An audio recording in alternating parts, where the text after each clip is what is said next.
All right, guys, we're going to be adding and subtracting rational expressions, which pretty much just means we're going to be adding fractions with variables in them. That's pretty much all that means, okay? And as we do that, it is a little bit more complicated, but we have to go back to the original idea of adding fractions, which is simple. Always, number one,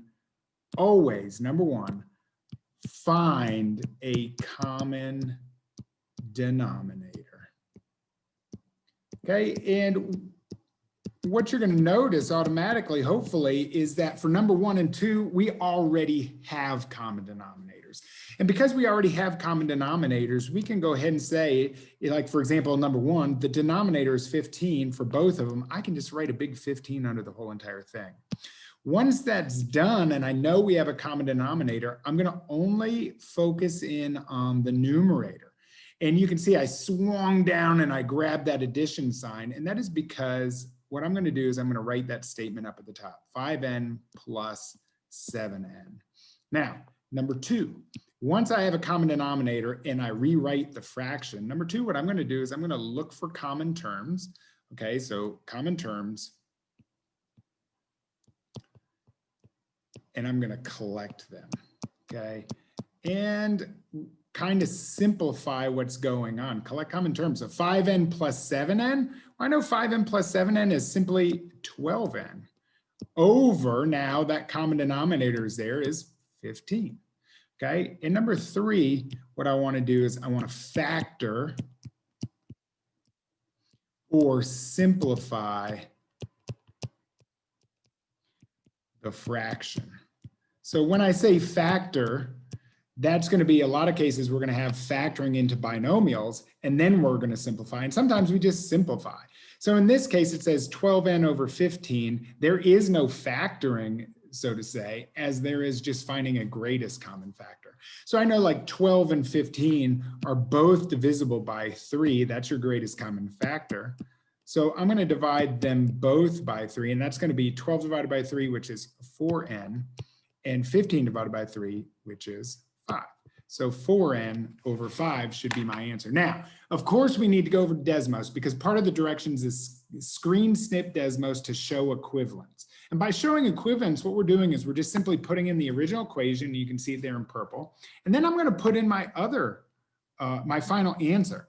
And notice I had to put x's instead of n's. It is Desmos. Desmos only reacts to those x's. So I'm going to put 4x divided by 5. Now, I can tell they're equivalent simply because they overlap each other. And that tells me that I did the question correct. All right. Now I would screen snip both of my equations and my graph, and I'd plug it right under number 1 to prove graphically that I did this correct. Okay, let's go ahead and scoot over to number 2 and see if we can follow that same process one more time. Except in this case, it's subtraction. Okay, so remember the first thing I said was number 1, find a common denominator. Okay, and that's what I'm going to do. I come over here, and I'm going to find a common denominator, and you'll notice it's already given to us. 12n squared, exactly the same. So I write 12n squared. And then once I have that 12n squared there, I am going to only work with those numerators. And I'm going to put it, I'm going to say 11n minus 7n. I'm going to write 11n minus 7n. Okay, and you'll notice I just rewrite it out. My second thing was to collect those common terms, collect those like terms. So 4n minus 7n, I subtract those, they are common terms. I can write that as 4n over 12n squared. And then if we go back to our last statement, which was factor or simplify the fraction. Okay, well, I can already see there is some common greatest common factors in this case. Greatest common factor would be an n, and both 4 and 12 are divisible by 4. So the greatest common factor, GCF, between those two numbers is 4n. So I can divide by 4 on the top and the bottom, and I can divide by n on the top and the bottom. So 4n up on the top, 4n divided by 4n is just simply 1. 12 divided by 4 is 3, and then n squared, and I divide off an n, is just simply 1n. Now, you know me, I love to check my work on Desmos, so I'm going to go ahead and type it in. I come over here, I say 11x divided by 12x squared. I'm going to press subtraction, and then I'm going to do 7x divided by 12x squared. And we're going to get this lovely graph over here. That looks kind of like this. It looks like that traditional rational function.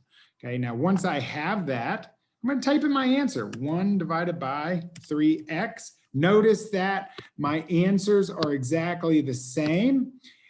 You can see that they have overlapped each other, and I'm going to screen snip that right into my worksheet to prove that they are equivalent. Equivalent means that they are equal to each other overall. So there we go. Hopefully that helps with adding and subtracting with like denominators.